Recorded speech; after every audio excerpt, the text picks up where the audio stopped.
Hello everyone, myself Govind Swami BK, Assistant Professor, Department of Economics, Government First Grade College, Shankaranarayana, Udupi District. Today in this class we have discussed 45th session of First BBA, First Semester Principles of Business Economics. Chapter number 4, Theory of Production. In this session we have discussed meaning and types of capital and meaning and different stages of capital formation. So what are the learning objectives of this chapter? In previous classes also we have discussed the various learning objectives of this chapter. What is the session outcomes? So what will student will be able to explain after listening this session? So students will be able to explain different factors of production. Students will be able to explain the meaning and the types of capital. Students will be able to explain the stages of capital formation. So in previous class we have discussed the marginal productivity theory, definition of marginal productivity theory, and types of marginal productivity theory. So in factor pricing, what is the important theory of determining factor price, that is marginal productivity theory. In this session, we have discussed meaning and types of capital. So capital is one of the important factor of production, and it is also called as secondary types of factors of production. So land, labor, capital and organization. Among them, capital is called as secondary factors of production. So ಬಂಡವಾಳ ಅಂದ್ರೇನು? What is capital? So capital is defined as all those man goods which are used in further production of wealth. ಅಂದರೆ ಬಂಡವಾಳ ಅಂತಕ್ಕಂಥದ್ದು ಭವಿಷ್ಯತ್ತಿನ ಸಂಪತ್ತನ್ನು ಹೆಚ್ಚಿಸ್ತಕ್ಕಂತಹ ಸಲುವಾಗಿ ಬಳಸುವಂತಹ ಒಂದು ಮಾನವ ನಿರ್ಮಿತವಾಗಿರ್ತಕ್ಕಂಥ ಒಂದು ಸಾಧನಕ್ಕೆ ನಾವು ಬಂಡವಾಳ ಅಂತ ಹೇಳಿ ಕರಿತೀವಿ. ಬಟ್ ಸಾಮಾನ್ಯ ಅರ್ಥದಲ್ಲಿ so what we called as capital in general meaning, in generally so every one is called as money is A capital. ಸಾಮಾನ್ಯವಾಗಿ ಹಣವನ್ನು ನಾವು ಬಂಡವಾಳ ಅಂತ ಹೇಳಿ ಕರೀತೇವೆ. ಆದರೆ ಬಂಡವಾಳ ಅಂತ ಹೇಳಿದರೆ ಒಂದು ವಸ್ತುವಿನ ಉತ್ಪಾದನೆಯಲ್ಲಿ ಭಾಗವಹಿಸುವಂತಹ ಎಲ್ಲ ರೀತಿಯ ಸಾಧನ ಸಾಮಗ್ರಿಗಳನ್ನು ನಾವು ಬಂಡವಾಳ ಅಂತ ಹೇಳಿ ಕರಿತೀವಿ. So the things which are used in the production process, it is called as capital also.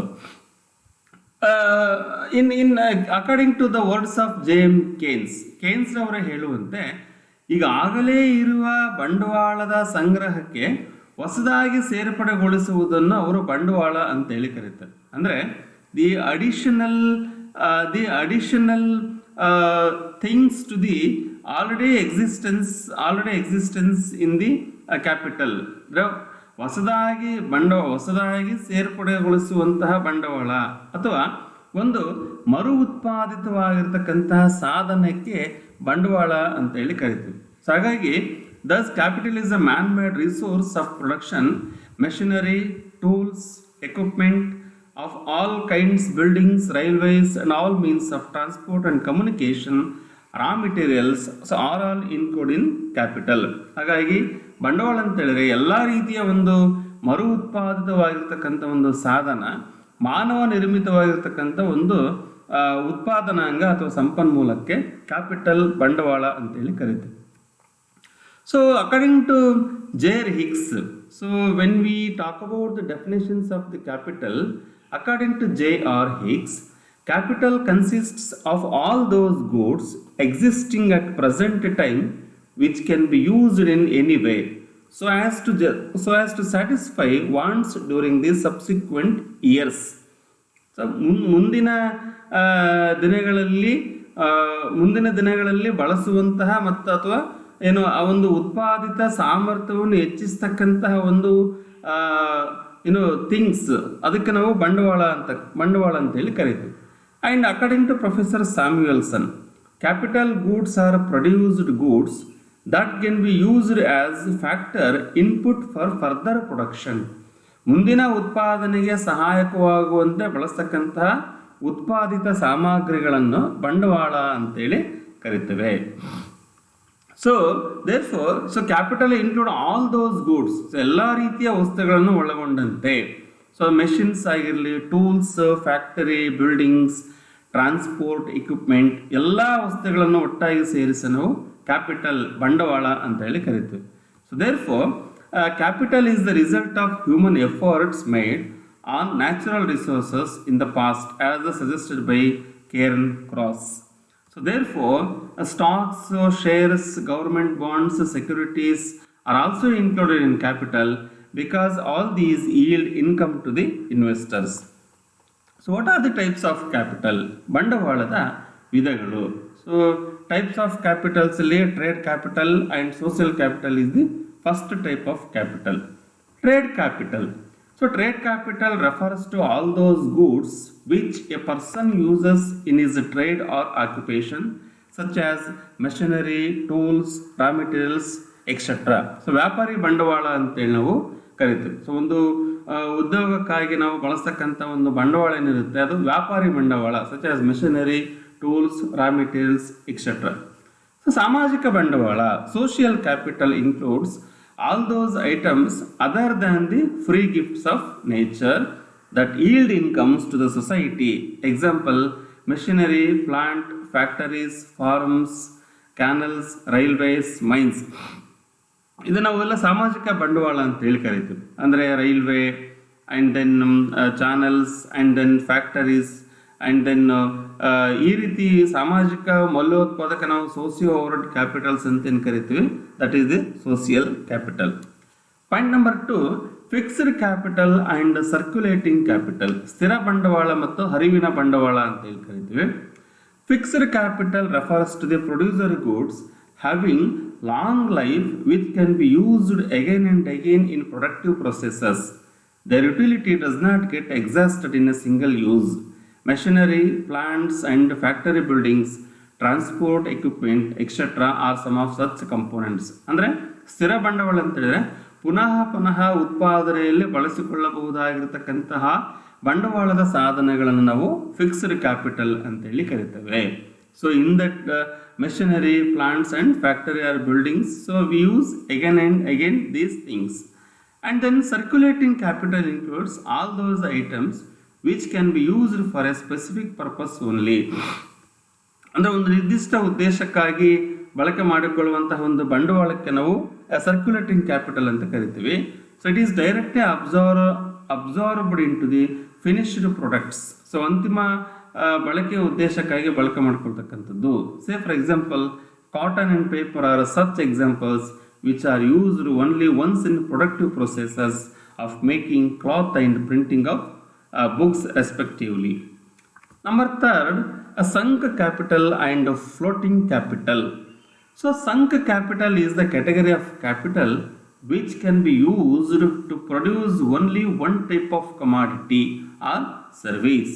For example, an ice factory and an oil mill uses capital only to produce ice and oil respectively and no other commodity. ಅಂದರೆ ಒಂದು ನಿರ್ದಿಷ್ಟ ಪ್ರಮಾಣದ ವಸ್ತುವಿನ ಉತ್ಪಾದನೆಯಲ್ಲಿ ಬಳಕೆ ಮಾಡಿಕೊಳ್ಳತಕ್ಕಂತಹ ಬಂಡವಾಳಕ್ಕೆ Sank capital ಅಂತ ಕರಿತೀವಿ. ಸೇ ಫಾರ್ ಎಕ್ಸಾಂಪಲ್, ಈ ಆಯಿಲ್ ಆ್ಯಂಡ್ ಐಸ್ ಅನ್ನು ನಾವು we use only oil and ice in that producing commodity only. And second thing, a floating capital includes all such items which can be put to alternative uses. The use of such commodities is not restricted for any specific purposes. ಅಂದರೆ ಒಂದೇ ನಿರ್ದಿಷ್ಟವಾಗಿರ್ತಕ್ಕಂಥ ವಸ್ತುವಿನ ಉತ್ಪಾದನೆಯಲ್ಲಿ ಬಳಕೆ ಮಾಡಿಕೊಳ್ಳದೇ ಇರತಕ್ಕಂಥದ್ದಕ್ಕೆ ನಾವು ಅಂದರೆ ವಿವಿಧ ಬಳಕೆಗಾಗಿ ಸಹ ಬಳಕೆ ಮಾಡಿಕೊಳ್ಳುವಂಥ ಒಂದು ಬಂಡವಾಳಕ್ಕೆ ಫ್ಲೋಟಿಂಗ್ ಕ್ಯಾಪಿಟಲ್ ಅಂತೇಳಿ ಕರಿತೀವಿ. Number 4, internal capital and external capital.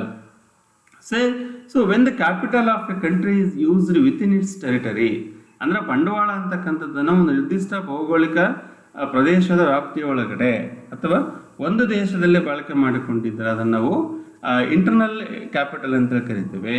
When the capital is obtained from foreign countries and used in our country, it is called as external or foreign capital. So ವಿದೇಶಿಯ ಬಂಡವಾಳವನ್ನು ನಾವು ನಮ್ಮ ದೇಶದಲ್ಲಿ ಬಳಕೆ ಮಾಡಿಕೊಳ್ಳುವಂಥದ್ದು ಸಹ ನಾವು external capital or foreign capital ಅಂತೇಳಿ ಕರಿತೇವೆ. ಐದನೇದಾಗಿ private capital and public capital, ಖಾಸಗಿ ಬಂಡವಾಳ ಮತ್ತು ಸಾರ್ವಜನಿಕ ಬಂಡವಾಳ. ಅಂದರೆ ಯಾವ ಬಂಡವಾಳವನ್ನು ನಾವು ಕೇವಲ ಖಾಸಗಿ ಉದ್ದೇಶಕ್ಕಾಗಿ ನಾವು ಬಳಕೆ ಮಾಡ್ಕೊಳ್ತೀವಿ, that capital is called as private capital and private capital. So ಹಾಗಾಗಿ ನಾವು ಸಾರ್ವಜನಿಕ ಬಂಡವಾಳ ಅಂತೇಳಿ ಎಲ್ಲರಿಗೂ ಸಹ ಬಳಕೆಗೆ ಉಪಯೋಗವಂತಹ ಬಂಡವಾಳಕ್ಕೆ ನಾವು public capital or public property ಅಂತೇಳಿ ಕರಿತೇವೆ. Next heading, next topic, meaning and stages of capital formation. So ಬಂಡವಾಳ ಸಂಚಯನದ ಅರ್ಥ ಮತ್ತು ಹಂತಗಳು. So what is the meaning and stages of capital formation? So meaning of capital formation, ಈಗ ನಾವು ಬಂಡವಾಳ ಅಂತೇಳಿ ಗೊತ್ತಾಯಿತು. ಬಂಡವಾಳ ಸಂಚಯನ ಅಂತಂದರೆ ಏನು? ಬಂಡವಾಳ ಅಂತೇಳಿದರೆ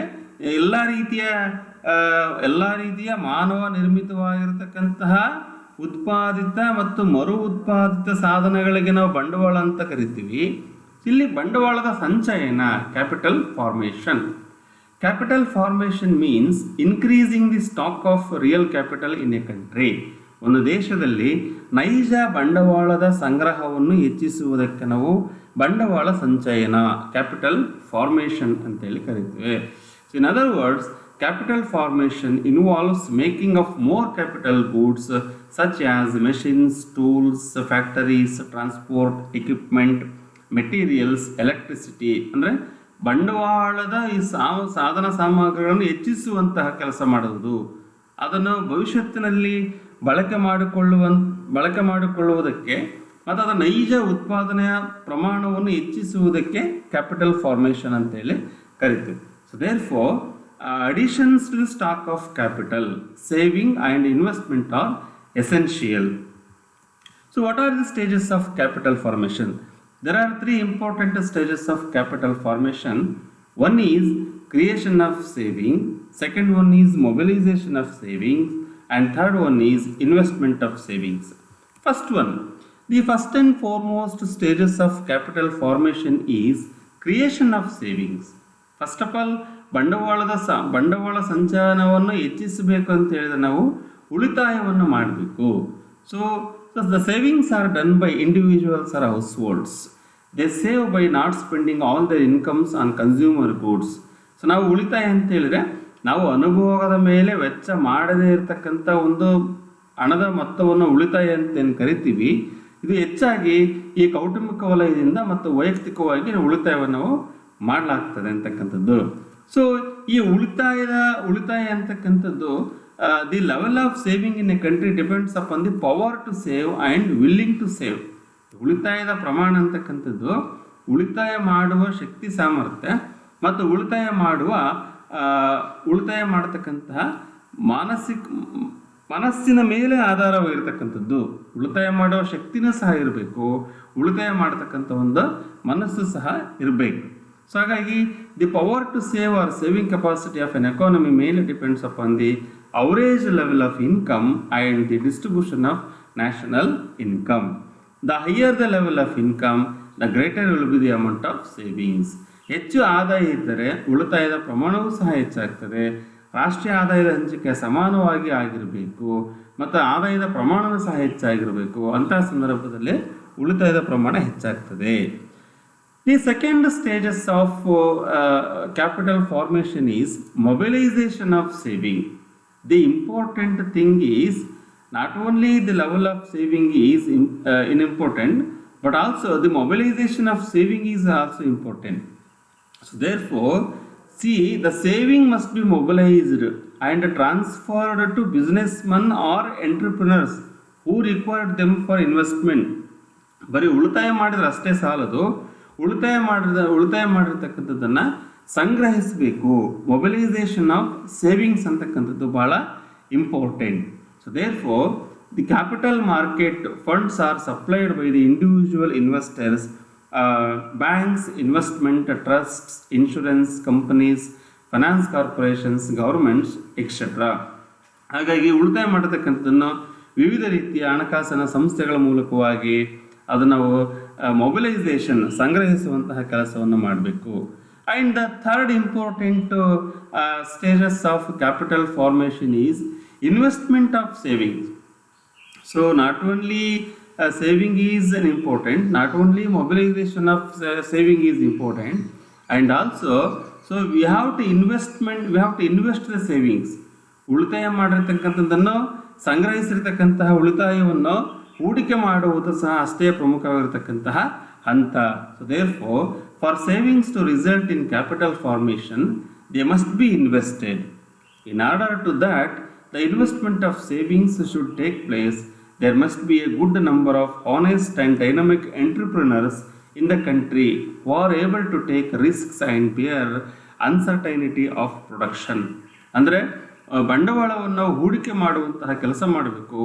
ಹೆಚ್ಚು ಏನು ಚಲನಾಶೀಲವಾಗಿರ್ತಕ್ಕಂತಹ ಒಂದು ಪ್ರಾಮಾಣಿಕವಾಗಿರ್ತಕ್ಕಂತಹ ಉದ್ಯಮಶೀಲರು ಹೆಚ್ಚು ನಾವು ರಿಸ್ಕ್ ಮತ್ತು ಅನ್ಸರ್ಟನಿಟಿಯನ್ನು ನಾವು ಎದುರಿಸಿ ಉತ್ಪಾದನಾ ಪ್ರಕ್ರಿಯೆಯಲ್ಲಿ ಅದನ್ನು ಹೂಡಿಕೆ ಮಾಡುವಂತಹ ಕೆಲಸವನ್ನು ಮಾಡಬೇಕಾಗಿರುವುದು ಬಂಡವಾಳ ಸಂಚಯನದ ಮೂರನೇ ಒಂದು ಹಂತ.